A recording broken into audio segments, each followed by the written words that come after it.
جی میرا نام بلال صابری ہے.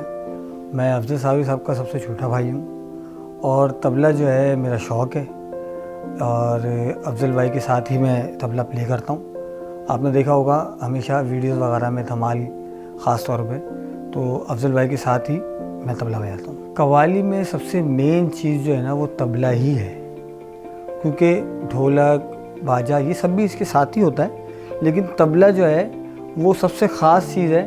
آپ نے دیکھا ہوگا کہ لوگ کس طرح جھوم رہے ہوتے ہیں طبلے پہ، چاہے وہ دھمال نہ بھی ہو، کوئی محفل چل رہی ہے، سیدھا کلام چل رہا ہے، اس کے ساتھ طبلہ بج رہا ہے. تو طبلے کا اللہ تعالیٰ نے کچھ اس میں رکھا ہے کہ ہر انسان جو ہے نا وہ بہت ہی مزہ لیتا ہے طبلے کا. بہت اس کا ساؤنڈ جو ہے بڑا ڈفرینٹ ہوتا ہے. ڈھولک ہو گئی، بردن ہو گیا اور بہت سارے ساز ہیں، دیسی ساز، انگلش ساز، لیکن جو طبلے کا ساؤنڈ اللہ تعالیٰ کی طرف سے ہے اس کا الگ ہی ایک ساؤنڈ ہے.